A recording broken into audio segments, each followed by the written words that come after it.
baru aja bekerja dan gajinya tidak sesuai. Di SLC 2.400.000 tapi yang diterima cuma 1.600.000. Seperti apa kisahnya? Assalamualaikum warahmatullahi wabarakatuh. Ini ada salah satu teman kita yang memberikan informasi gajinya tidak sesuai.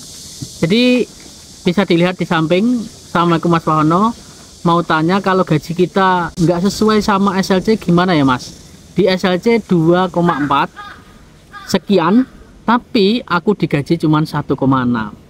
Dan lalu saya tanyakan, ada slip gajinya enggak Mas? Potongannya apa saja? 1,6 itu bersih apa masih dipotong? Saya seperti itu.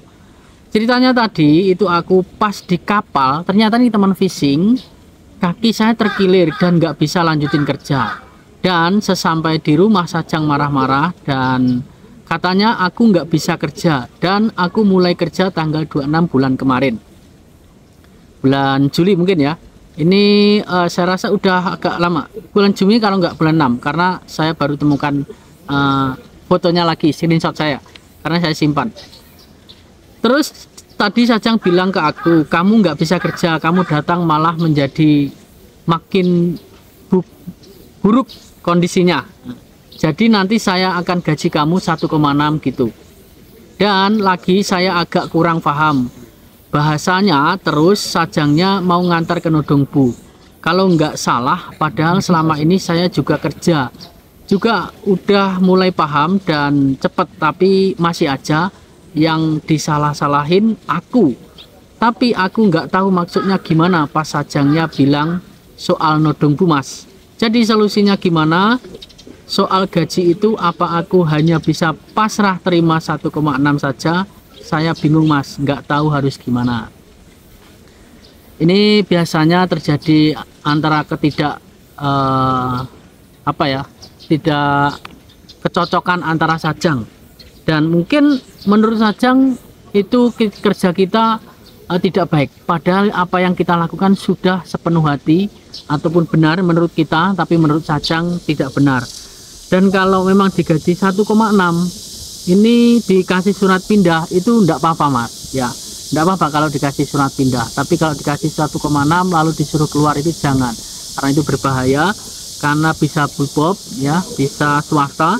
Jadi teman-teman yang berada di Indonesia yang mau terbang di fishing ini perlu diketahui, banyak masalah yang ada di fishing ini tidak hanya terjadi karena tindak kekerasan, tapi masalah dengan pekerjaan juga ada, tidak kuat kerja juga ada, mabuk laut juga ada.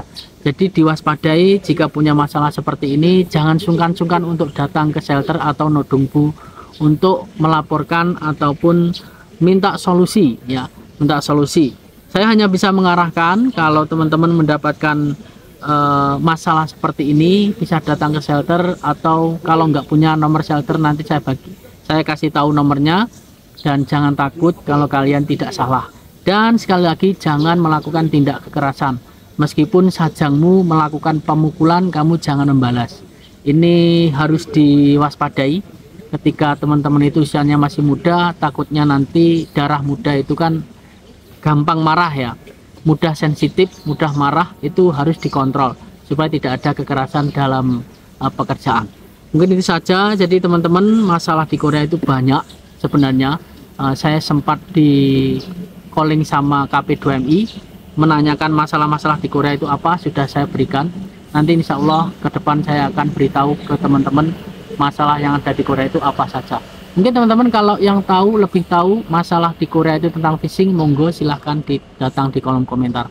Masalahmu apa, supaya teman-teman tahu yang akan terbang ini lebih tahu dan bisa bersiap-siap ketika nanti akan mendapatkan masalah yang sama seperti teman-teman.